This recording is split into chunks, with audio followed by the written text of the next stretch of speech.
So here, so coming to 3 a.m. to 4 p.m. It's not raining. So hapon na. Tsaka nagising ako talaga mga alas 10 na. At nabalian pa ako ng liig. Ang sakit ng liig ko, hindi ko magalaw. Saka yung panaginip ko na yun. Sunod-sunod. Kung ano-anong panaginip, moral. Now you're watching for social media for imagining whatever.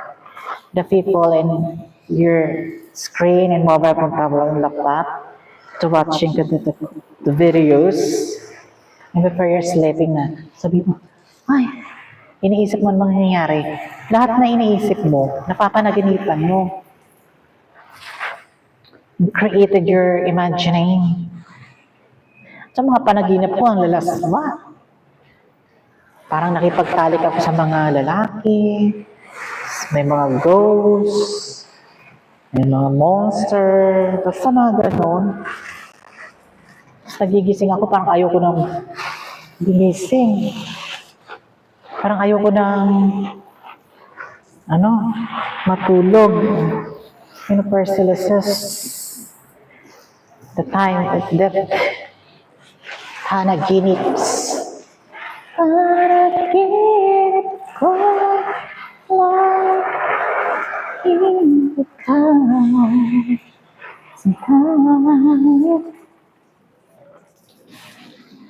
So, mabilis ang dilig ko ngayon, hindi na masyadong matagal. Kasi basa ang mga paso, mga halaman ng ating tartargetin.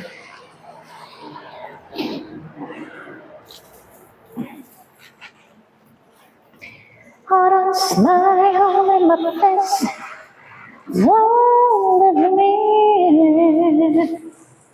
show.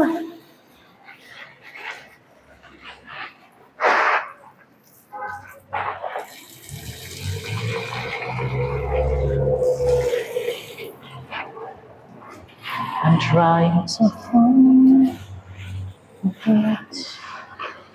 and let it stay. Sakit na dito ko. Dito ako nabalian ng liig. Yung unan ko kasi, hindi na pantay. So, naginip pa ako, masyado akong malikot matulog. So, kasi sa Masbate, nakatira kami tabing dagat. So, ang address ng aking province sa Masbate is capital city. Hindi Masalang is capital lungsod o yung mga lungsod, yung bayan. Divisoria is capital of Philippines, 200 barangay ata.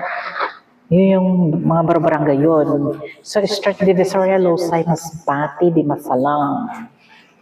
Yung pinaka-barangay namin, Losay, Barangay Divisoria, Di Masalang, Masbate. Ang house namin, Divisoria. At tawag ng baryo. Yung bundok siya. Talagang bundok. Andun lahat ng mga tao nakatira.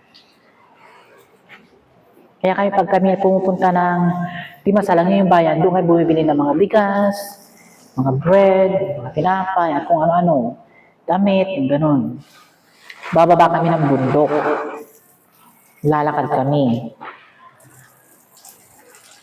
Kasi yung school naman, bawat namang school ng barangay ng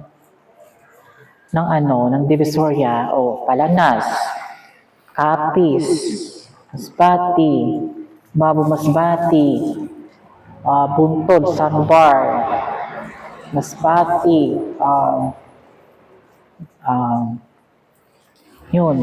Balud, Masbate,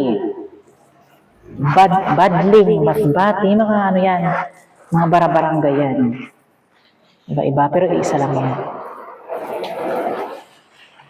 So, yun yung aking address home. Doon nakatira mga magulang ko at doon kayo pinanganak.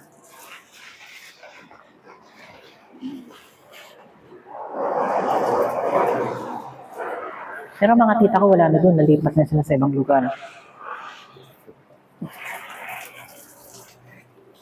Nasa na sila.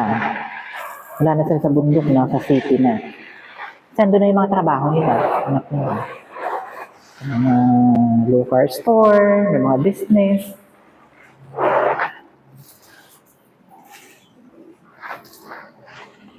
Kaya ako, pag nauwi ako ng Masbate, tatayo ako ng store sa Masbate.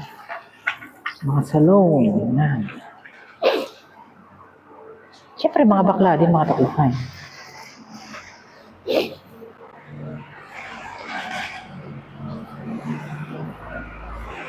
Pero matagal namang malabo na mangyaring life natin na yan. Ngayon, end of days na at World War III. Ang dami na namamatay na tao ngayon. Wala kayong mangarap. It's complicated.